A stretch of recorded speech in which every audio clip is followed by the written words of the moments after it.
Hello everyone, welcome back to LMJ. Today I am back with another video where I'll be solving 4 good questions from Narayana test series.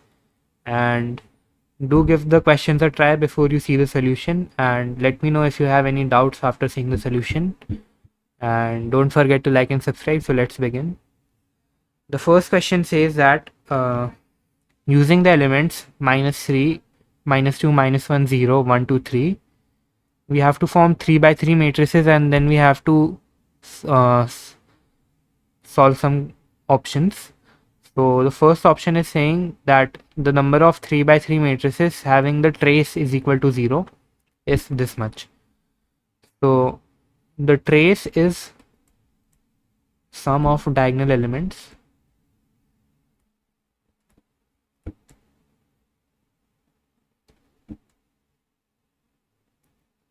So if our matrix is of this form,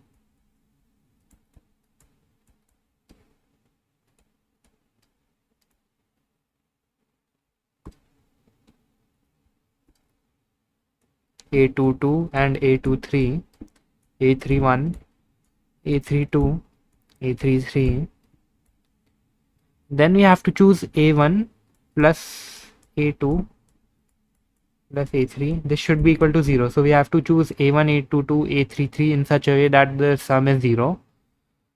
So let us see when it will be possible. So the first case is when all three are 0. Second is possible when, so this can only be done in one way, right? Because all three are same. So it will be 3 factorial by 3 factorial. If we have, let's say we have -1, 0 and 0, 1, then also the sum will be 0, and this will have 6 ways, 3 factorial. Third is -2, 0, 2. I am choosing first in this way that I am choosing -1, minus and plus of that same number so that it forms 0, and the third element is 0, so sum is 0, and this also has 6 ways.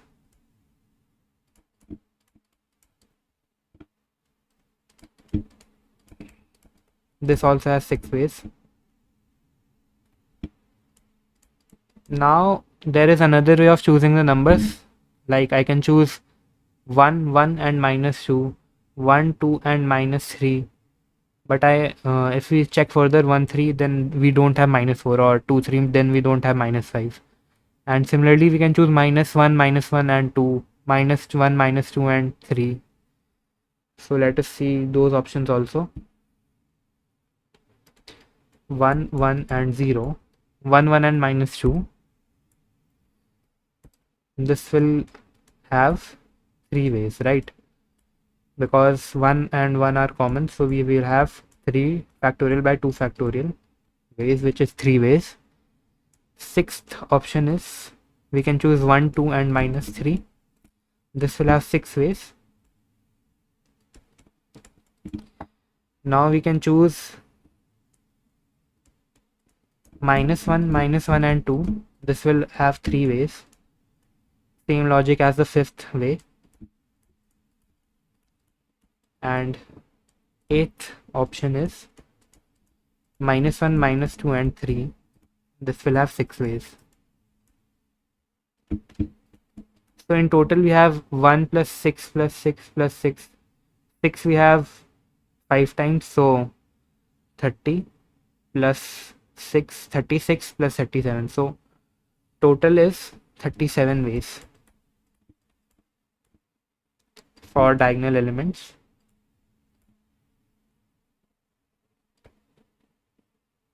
And remaining are 1, 2, 3, 4, 5, 6. 6 elements. They have they can be any number from -3, -2, -1, 7 options, right? So remaining 6 places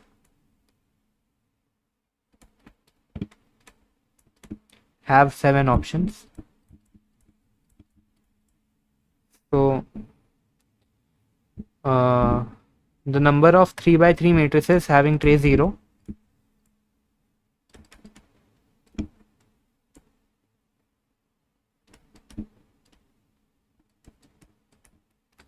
is 37 multiplied by 7 raised to power 6, right?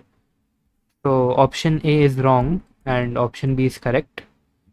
Option C is asking the number of 3 by 3 matrices, skew symmetric matrices, right? So in skew symmetric,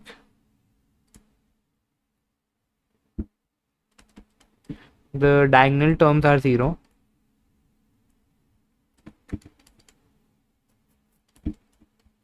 So it has only one option. All 0. And the upper triangular elements can be chosen in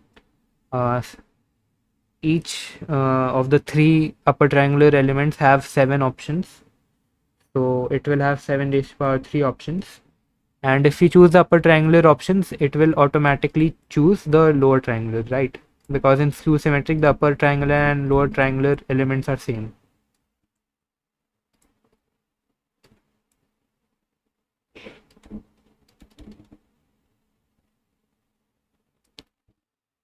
So 7 raised to power 3 is correct. Now checking the D option, which is asking for the number of symmetric matrices. So in symmetric matrices, first we choose the diagonal elements. They have 7 option each because the diagonal elements can be anything, right? So it can be anything from -3 to 3. So 7 raised to power 3. And if we choose the upper triangular matrix, upper triangular elements, they also have 7 raised to power 3 options, and it will automatically choose the lower triangular elements.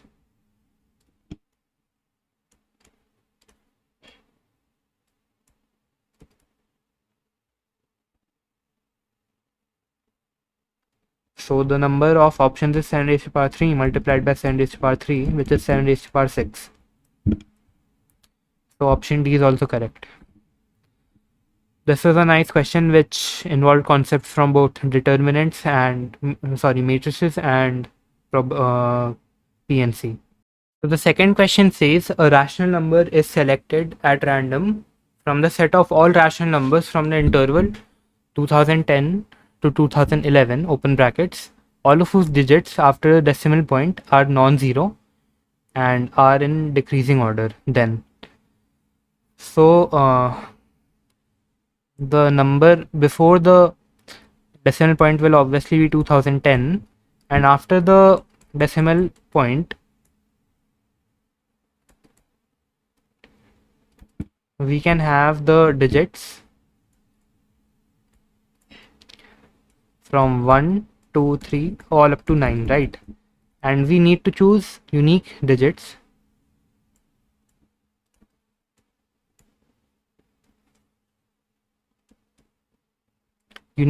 after the decimal.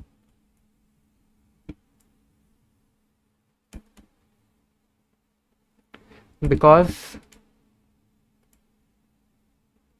if any of them are same,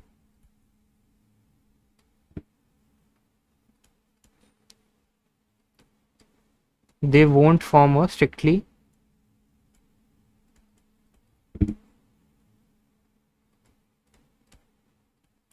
decreasing order, right? Because if I have the decimal after the decimal, it is 1, 2, 2, 3, or sorry, 3, 2, 2, 1, then it is not strictly decreasing because after 2 we have 2, which is not decreasing, right? So if we choose, we can choose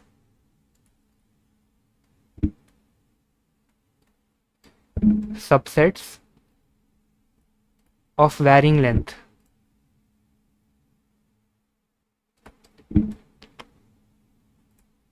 From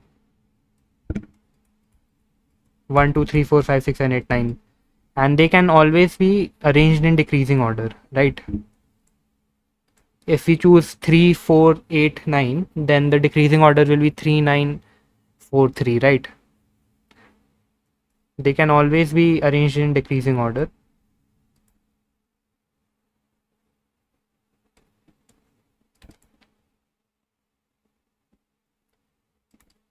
So the total number of rational numbers between 2010 and 2011 such that after decimal place they are in decreasing order will be, if we choose 9 numbers, then it will be 9C9. If we choose 8 numbers, 9C8, 9C7. If we choose, for example, if we choose a subset of 7 numbers, then they can always be arranged in decreasing order, right? So on until 9C7, right? 9C1. And this we know that this is equal to 2 raised to power 9 minus 1, which is 511. So the total number of rational numbers is 511. And then, so we can see that the denominator is 511 in all the options. Then they're asking the probability that it has exactly 7 digits after decimal. So exactly 7 digits. We can choose a subset of 7 digits and they can be arranged in decreasing order. So it will be 9C7, which is 36. So 36 by 511. Option A is correct. Option B is saying the probability that it contains the digit 3 after a decimal point is. So if we fix 3, then 8 digits remaining, right? And we can choose any subset, any length of subset from these 8 digits, and we can arrange it with in decreasing order with the digit 3, right? So 8C0 plus 8C1 till 8C8, right?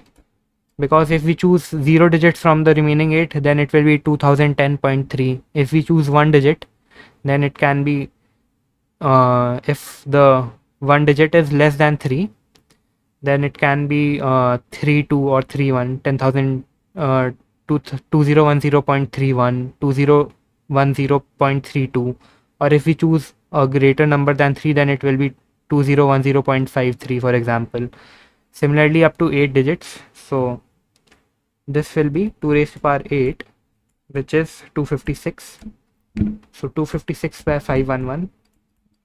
So the answer is correct for B option also. C is saying the probability that the last digit after a decimal is at least 4. So if the last digit has to be 4, then we have to choose numbers which are greater than 4, right? Because if they are in a decreasing order, then if we choose 3 also, a subset which contains 3, then the last digit will be 3 because 4 is greater than 3. So we have to choose from 9, 8, 7, 6, 5 till 4, right? So these are 6 digits. So the number of options will be 6C1 plus 6C2 up to 6C6, which is 2 raised to power 6 minus 1, which is 63. So 63 by 511, right? 61, here we took 0 because 3 we had already fixed, but here we have not fixed 4. So 61 will be 4. Not necessarily 4, it can be any one of these numbers, and so it will be 2010.9 or 2010.8 till 2010.4, right? And so on. So option C is also correct. Option D is saying the probability that the last digit after a decimal point is 4 is. So here we have to fix 4, right? So if we fix 4, then we have to choose from 9, 8, 7 till 5, right? We have fixed 4, then we can choose any digit from this, and if we arrange the subset plus this 4 in decreasing order, then 4 will always be at the last place. So this will be, we can choose 0 digits also because then it will simply be 2010.4. So 5C0 plus 5C1 up to 5C5. So 2 raised to power 5. So 2 raised to power 5 is 32. So 32 by 511. Option D is also correct. This was a nice question. So the third question says, let function be defined from n cross n to n, which basically means that the domain will be x comma y form and the answer will be a single x, right? Here we can see that f of 1 comma 1 is 2 and f of alpha plus 1 comma beta is f of alpha beta plus alpha and f of alpha beta plus 1. So here it was alpha plus 1 and here we have for beta, if we vary beta. So it is f of alpha beta minus beta for all alpha beta belonging to natural numbers. So alpha and beta are natural numbers.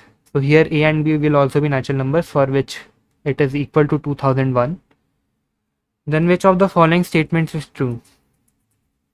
So obviously we need to rate f of a comma b with f of 1 comma 1 because we can't keep doing this recursion thing that we are taking the a one step behind every time, like a minus 1, a minus 2 till 1.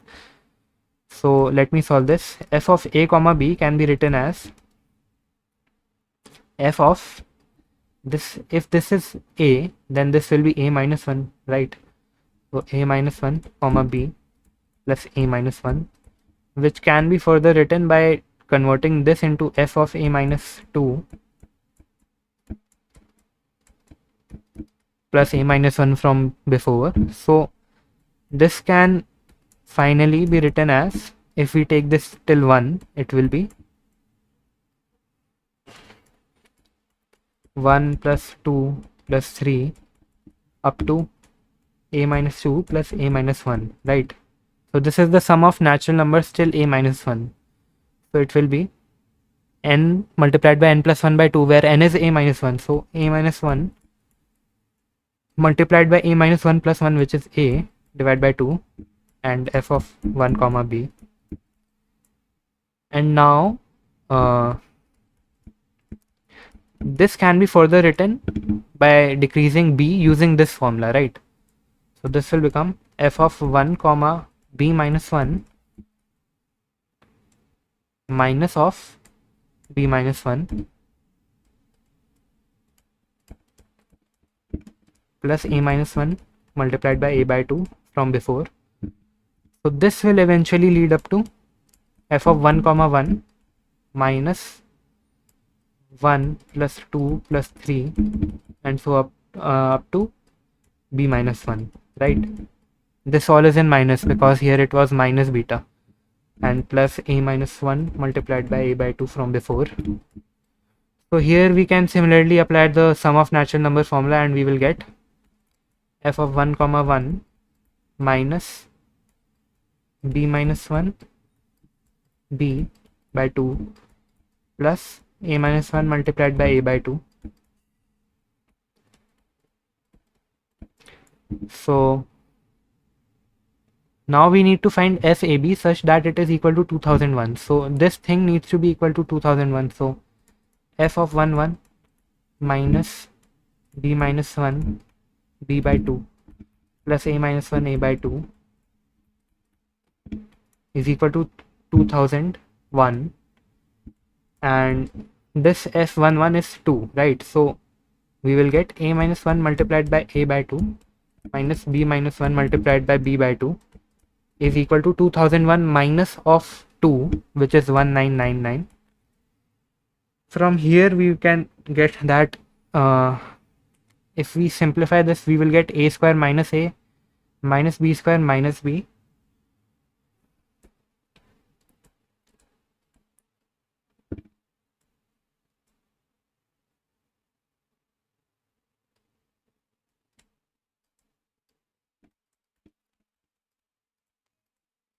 So here we need to do an interesting manipulation that this can be written as a minus b multiplied by a plus b. This can be written as minus of a minus b. So from here, if we take the common terms, we will get a minus b multiplied by a plus b minus 1 is equal to 2 multiplied by 199. So from here, either a minus b can be 2 and this can be 199, or this can be 2 and this can be 199, right? So we will get two sets of values for a comma b. First is 2000 comma 1999, or 1001 comma 999, right? So let us now check the options. So we get two ordered pairs, so option A is correct. Maximum value of a plus b. So maximum value of a plus b we will get from here, which is 3999. So this is correct. And minimum value will be from here only. So we will get 2000. So ABC is correct option. So this was also a good question. Now moving on to the fourth question. It is a question from integration and definite integration, and it's a bit tricky if you don't know how to proceed with such type of questions. So if you see in this integral, the difference of this numerator, if we forget about this power for ones, then the difference is a constant number 1, right? Or minus 1, depends on what you are subtracting from what. So whenever we have the difference constant, so we know that we can write the numerator in such a way that it gets separated into two different fractions, right? So if IR is equal to, we can write 1 as 2 plus x minus of 1 plus x. This will be equal to 1, which is here also, and multiplied by dx. So 1 multiplied by dx, which is here, divided by 2 plus x multiplied by 1 plus x raised to power r. Now this can be broken down into two fractions because 2 plus x will get cancelled and 1 plus x will get cancelled with 1 r, so r minus 1. So this will be 0 comma 1 dx divided by 1 plus x raised to power r minus of 1 by 2 plus x multiplied by 1 plus x raised to power r minus 1. So this is equal to IR minus 1, right? Because IR was this, where the power was r. Here the power is r minus 1 and rest of the things are same. So this is IR minus 1. So IR is equal to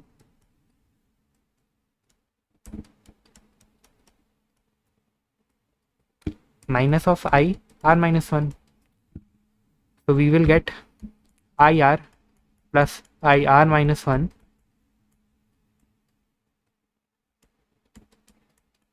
is equal to this much, which is equal to 1 plus x raised to power minus r plus 1 divided by minus r plus 1 from 0 to 1, which will give us 1 minus 2 raised to power 1 minus r divided by r minus 1. Okay, so now we need to find this value.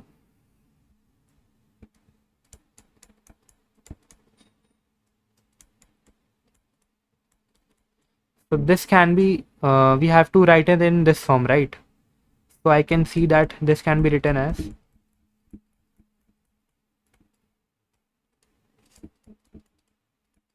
right. This is equal to RHS, and we know this bracket and this bracket also. So I10 plus I9 is equal to, if we put 9 here, sorry, R is 10 here, so we will put 10 here, so we will get 9, and in denominator we will also get 9. So 9 times of this is equal to 1 minus 2 raised to power 9, 2 raised to power minus 9, sorry.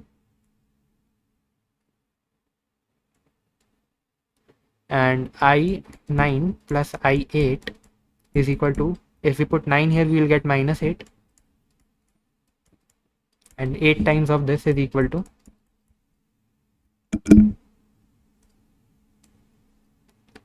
I9 plus I8 is equal to 1 minus 2 raised to power minus 8 So adding these, we will get 1 minus 2 raised to the power minus 9 minus of this, right? So this will get cancelled and we'll be left with 1 by 2 raised to the power 8, 1 by 2 raised to the power 9. So this will be 2 minus 1 divided by 2 raised to the power 9, which is 1 raised to the power 1 by 2 raised to the power 9. So m will be 2 raised to the power 9, which is equal to 512. So I hope you all learned something new from this video, and let me know what else to upload. I'll be continuing the NSEP PYQ series and the good questions from various test series, and I'm also planning to upload short formula revision videos so that you all can revise the formula in a short amount of time, and I'll include everything from the chapter in it. Let me know how this idea is, and don't forget to like and subscribe, and I'll see you later. Bye.